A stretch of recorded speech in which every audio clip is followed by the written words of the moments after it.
Hii kolabo ya Bien na Diamond imenifikirisha kidogo na nataka ni share kitu na wewe shabiki ambaye wewe ni shabiki wa muziki wa East Africa. Unajua hii itakuwa ni kolabo ya 4 baina ya Diamond na msanii kutoka hapa Kenya. Sasa hii inanipa picha kwamba Diamond hana kolabo nyingi sana na wasanii wa Kenya kama ilivyokuwa na wasanii wa Tanzania. Si wote wanajua kabisa kwamba Swahili Nation bana ni pana sana. Mataifa ambayo yanatumia lugha ya Kiswahili hapa East Africa ni mengi sana. Sasa ukitoa ngoma yote kwa lugha ya Kiswahili inakuwa inakubalika sana Afrika Mashariki. Sasa kabla sijakuuliza ama sijakupa fursa kuelewa nini ambacho najaribu kiweka sawa, acha kidogo kwanza nikupe historia ya kolabo za Diamond na wasanii wa Kenya. Bana, kolabo ya kwanza kabisa ya Diamond kufanya na msanii wa Kenya ilifanyika Agosti ya mwaka 2014. Hii ilikuwa ni ngoma ambayo ilikuwa inajulikana kama Prokoto. Prokoto bwana ilikuwa ni ngoma ya Victoria Kimani. Victoria Kimani alimshirikisha Ommy Dimpoz pamoja na Diamond, na ngoma hiyo ilitokea kufanya vizuri sana sana. Of course Victoria Kimani pamoja na kwamba ni msanii wa Kenya, lakini anafanya kazi zake za muziki kule Nigeria, na watu ambao walikuwa wamemsign of course ni label ambayo ni ya Nigeria, na ndio waliwezesha collabo hii ya Diamond pamoja na Ommy Dimpoz na Victoria Kimani kufanyika. Ngoma ambayo ilijulikana kama Prokoto ile achika Agosti ya mwaka 2014. Sasa baada hapo miaka miwili baadaye mwaka 2016 Januari bana ndio kaja kuachika kolabo ya pili baina ya Diamond na msanii wa Kenya.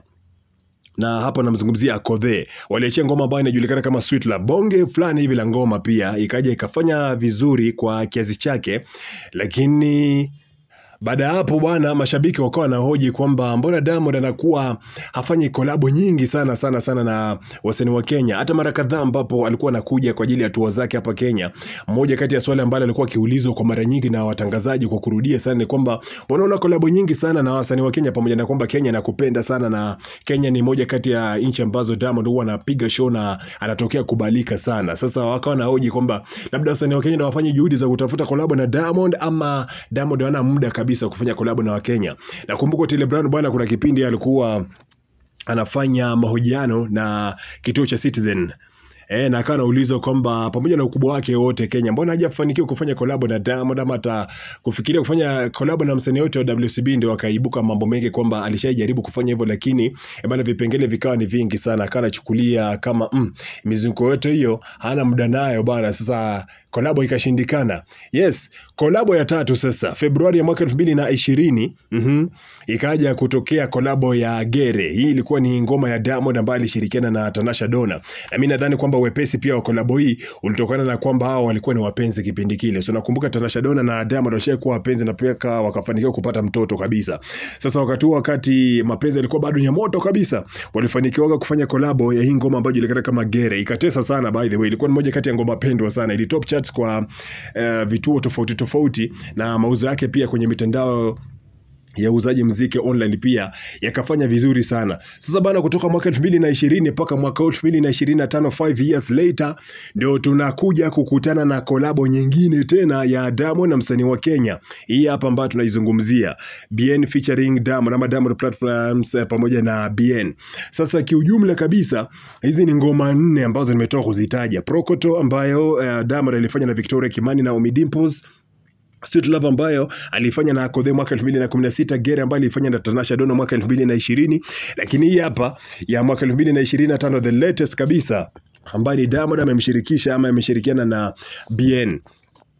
Sasa inanifikirisha bana, is it kwamba Diamond huwa na strategy yake ya kazi ama wasanii wa Kenya pia hawajai kuona umuhimu wote wa kuja kufanya collab? Tukizingatia kwamba kuna wasanii wakubwa sana kutoka kule Tanzania pamoja na Alikiba. Alikiba ana collab kadhaa na wasanii wa Kenya.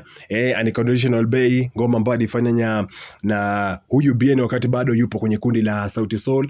Alikiba bwana ana ngoma fulani hivi, just in case you didn't know, Alikiba ana ngoma na dogo fulani hivi anajulikana kama Razi. Ni ngoma ambayo iliachika mwaka 2010 na Razi alikuwa msanii wa kwanza kabisa kuweza kufanya collab na Alikiba kutoka hapa Kenya, in case you didn't know. Lakini pia Alikiba alifanikiwa pia kufanyanga ngoma na Otile Brown, ikafanya vizuri. Alikiba na ngoma na Willy Paul, ikafanya vizuri. Sasa Alikiba na ngoma kadhaa na wasanii wa hapa Kenya tukikompare na collab ambazo amezifanya Diamond Platnumz.